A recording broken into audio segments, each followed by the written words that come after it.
Yo guys, welcome back. My name is Nathan and today we need to talk about this recent article coming out from The Athletic interviewing former head coach of the Montreal Canadiens, Dominique Ducharme, and his time with Montreal, and specifically Ducharme calling out the Montreal Canadiens management, specifically Kent Hughes and Jeff Gorton, about his time with the Habs. And there is a lot of good details here and I only skimmed through a little bit of it, so we're going to go through a lot of the big issues. But again, Ducharme really seems like he went full scorched earth and had a lot of choice words against the Montreal Canadiens. So what does Ducharme have to say about his time in Montreal? What does this article reveal? Well, let's watch till the end to find out all the details, and make sure you hit that subscribe button if you are new. 50% of you guys aren't subscribed, so if you like hockey content, this channel is the place to be. Now again, going to this article by The Athletic, there is so much details in the article, at least from what I've seen so far, and a lot of Ducharme's perspective on the way things were handled in that first half with the Habs. And again, I get a little bit of glee from what I've seen with this article. Now the Habs are in much better hands with Marty St. Louis, but I'm getting ahead of myself. This article, posted by Marc-Antoine Godin, with the title, Dominique Ducharme regrets being left in the dark by new Canadiens management. And already we're getting super cryptic and super crazy with this title, but it is a good indication of what we see throughout this article. There is a lot that Ducharme says that really just paints the Canadiens in a horrible picture, yet there's also quite a bit that I think does help the Canadiens' case quite a bit. So let's go through it. Looking back at the months of misery that led to the firing of Dominique Ducharme as head coach of the Canadiens, certain decisions come to mind that we have trouble understanding all this time later. The fact that he hooked on Cedric Paquette for so long, for example, or that he decided one day it would be better to play Jake Evans at right wing on the first line so that Drew Rand could be played at center for the first time in years. But there is another level of decisions that showed to what extent he was desperate to produce wins at a time when taking a bigger picture view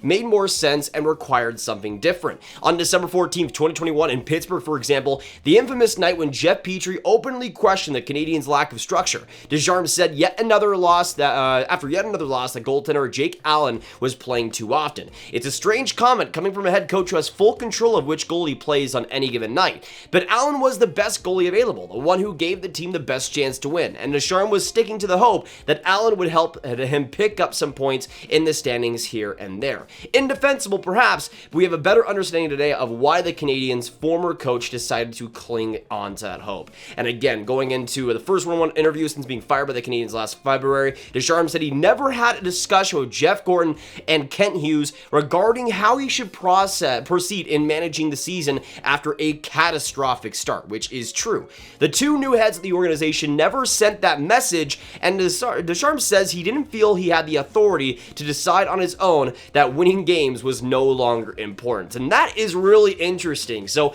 according to Ducharme, apparently Gorton and Ken Hughes never really sat him down, never really gave him an understanding of what needed to be done, what the plan was at first, which is a little bit surprising considering how much we've heard on Kent Hughes' side of things and how meticulous he's been. But it is interesting there.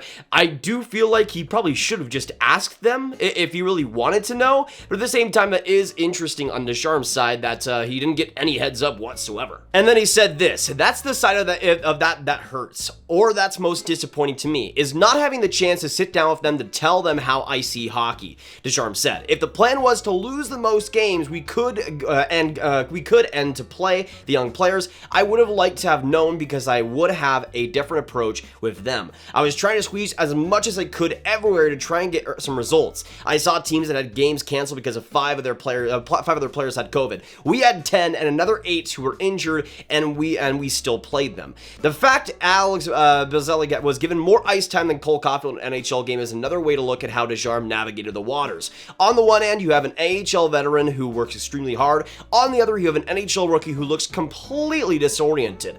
That decision could help the Canadiens on a given night, but in the bigger picture perspective, if the priority was to develop Caufield properly more so than winning games in a lost season, the context for making those decisions could have been different. And you see as well the stats compared to what he had. He had 1 goal in 30 games with Ducharme, and then 22 goals in the final 37 games under Marty St. Louis. Ducharme had heard it more than once that he cost Caufield the Calder Trophy. Hearing that sucks, he said. We get the sense that he finds the criticism unfair, not only because it targets how he might have helped or hindered Caufield's ability to get through his first professional slump, but because it suggests that he was the source of the slump. And Ducharme says this: everyone was saying he would score 40 goals before the season even began, Ducharme said. If he had a good start, he could have done it, but he got stuck in a spiral, and the fact the team was struggling didn't help him individually. When I hear things like that, it's as if I didn't want Cole to score 40 goals. I would have loved it if Cole scored 40 goals. Now,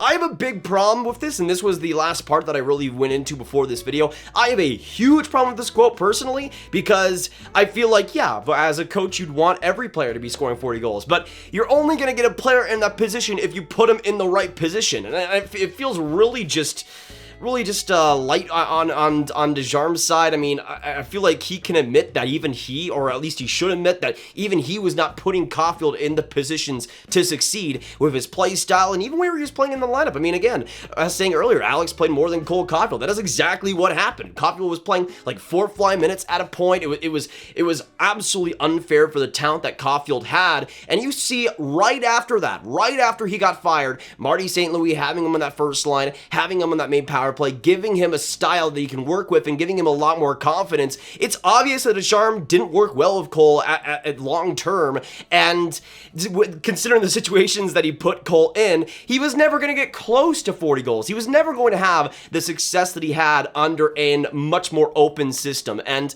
to me, to just say that, to say I would have loved it if Cole scored 40 goals, obviously so, but he never put him in the position where regular season wise he could get even close to that level. And then Ducharme says this: we were always seen as the team that went to the Stanley Cup final and that couldn't win. The coaching change sent a message to the fans and the players that we're rebuilding. We're going to put our faith in the young players. The result was no longer important. Martin could talk about moral victories. Me, if I talked about moral victories, I would get ripped. The fact he was kept in the dark by the new management led Ducharme to deduce that his days coaching the Canadiens were numbered. I think when Marc Bergevin was gone, the decision was already made. And there are some pretty juicy things there about his current situation. Another kind of couple of quotes that I maybe not disagree with, because I do agree if he talked about moral victories, he would absolutely get ripped on when St. Louis would get past those type of situations. But at the same time, Ducharme was in a position where there was the expectation, and it was the expectation created by his teams. I mean, with that young core that was coming up, and especially the start of the season after they went to the Cup final, there's expectations there. There's lofty expectations there. And even though, of course, he went for the injury situations and all that, which many coaches wouldn't be able to get their way out of, at the same time, there's still... I feel like, again, he should be realizing that he put St. Louis in a position where as long as he just had the young players getting points, like that's all that was needed. He was a horrible coach for that team last year, and the younger players weren't developing. It was the worst case situation in every single way. So the fact that St. Louis had a team that was 500, that had its young players just absolutely turning a page. I mean, of course St. Louis is going to get away with the moral victories, because Ducharme wasn't even getting the victories in the first place. There were no moral victories or victories on the ice. It was absolutely nothing. So, I mean, the thing is, St. Louis had the moral victories, sure, but his team was 500, and he was still dealing with a lot of the same injuries that Ducharme was having to deal with. And to me, just so far, at least in this article, there's a lot of excuses on Ducharme's side of things when really, even though this injury situation was horrible, St. Louis still turned a pretty similar roster into at least a competitive one, and to me, I think it's just a little bit of salt on Ducharme's side. Now, this quote is also interesting. Gorton Hughes arrived with a willingness to rebuild the Canadiens to a certain point, while Ducharme, despite the extremely short summer and the fact the team was missing several elements that were key to its success, began the season being told that the Canadiens needed to continue pushing forward head first. The situation was not easy for Mark with the last year of his contract, and the negotiations with Jeff Molson, Ducharme said. For sure, Mark did not see a rebuild. We were making another run to try and make the playoffs. Ducharme never said this before, but in his eyes, hoping the Canadiens would be as competitive as they were in 2022 was not all that realistic. It would have required so many elements to fall into place perfectly just to have the Canadiens reach the playoffs. Maybe we would have had a chance to battle for the playoff spot if we had ideal conditions, and that means having Carey Price and Jake and goal, having Joel Edmondson, having everyone start, having everyone healthy, having everyone playing their best. So if we played some great hockey, we would have had a chance to make the playoffs, but it took us playing some big hockey, not a mediocre season. So I went with that. Ducharme began the season missing a lot on the ice, but also in the dressing room, losing leaders like Shea Weber and Corey Perry, with whom Ducharme often sat down and talked, was big to him. We would talk about different things. They understood what I wanted to do, and after meeting with the players, I knew the message would get across the room. Leaders are easy to identify on good teams, he adds, and the Canadiens spent the majority of last season trying to identify those leaders. It was often said that the culture Weber helped build as captain and would leave behind, but in terms of leadership, Ducharme was surprised that the Canadiens' run to the final did not leave many after effects, and that the culture did not take root as hoped a season later.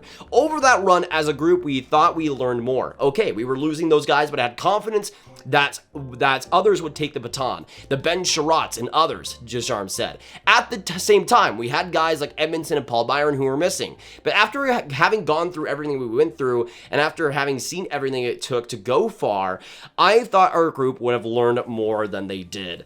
And this is an interesting quote to me, and again, like, why would you call out just the whole Canadiens roster? I mean, I guess since, of course, he's not employed anymore, he can definitely do these type of things.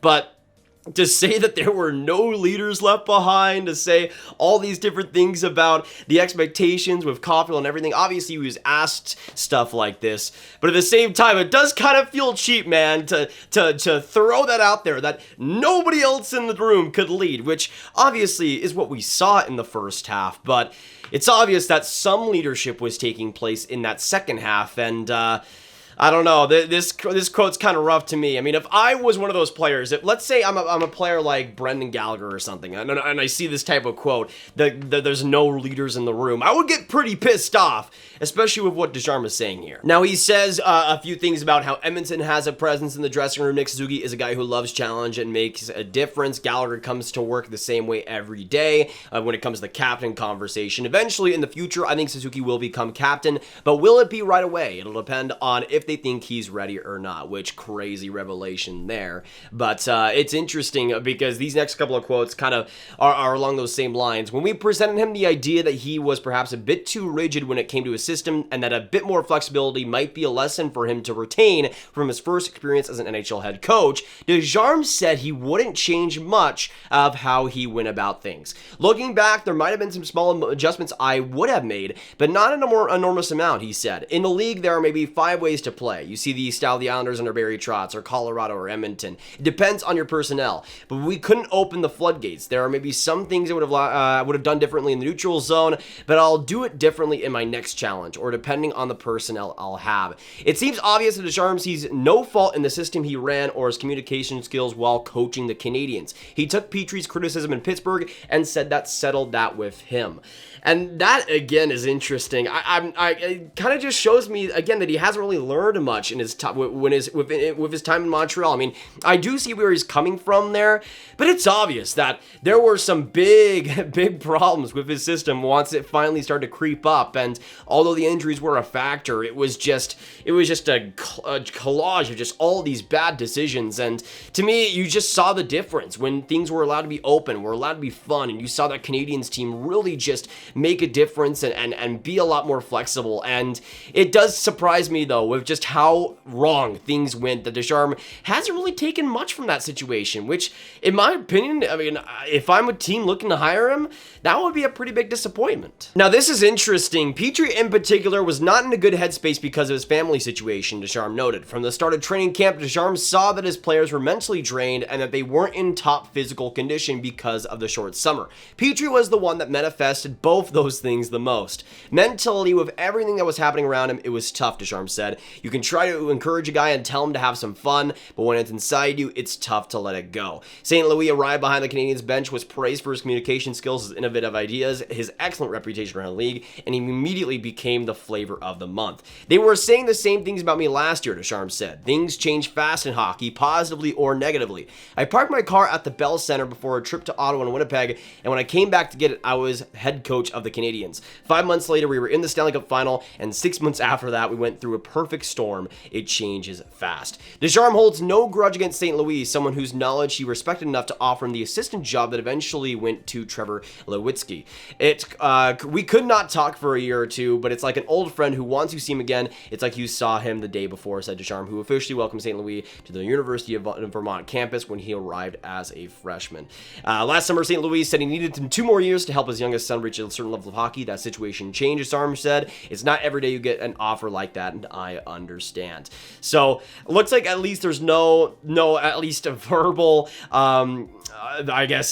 ill intent with Ducharme to St. Louis, knowing him for quite a while, but still pretty crazy how some of these quotes have gone so far. Now, as for the last few quotes, Ducharme points to unique circumstances to explain the Canadiens' 2022 season, and across the league, there are many people who can recognize that the pandemic produced a ton of unique circumstances. Ducharme has no regrets about his 1-year experience running the Canadiens bench because he gave everything he had to a job that can be a grind, one that is unforgiving. But he does regret how much time he was given to do that job. It was an opportunity for me to establish myself, he said. You see coaches today, they stay a while and they move on. It's important to establish yourself, and I didn't really have time to do that. Everything happened so quickly, in the blink of an eye. The perfect storm took him away. It remains to be seen how he will land on his feet. So absolutely check this article out if you haven't, but so much good info here on Ducharme's parts, just giving us more detail into the Canadiens' rough season last year. And with everything that he said, everything that he let out in this article,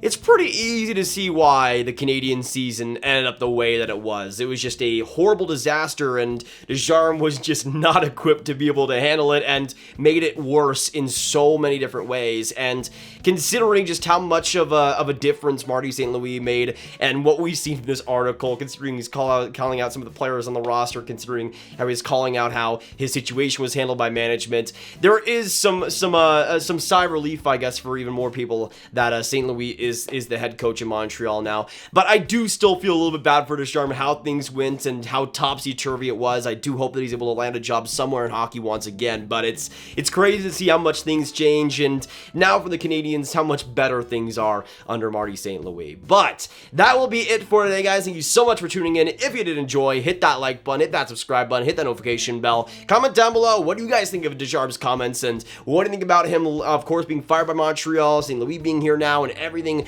going along those lines? Let us know your thoughts down below. Share this video with your friends, get it to all the hockey fans and Habs fans you guys know online, and click this card up here for all of my trade rumor content right in one playlist. My name is Nathan. Have a great day, and I'll see you in the next one. Goodbye.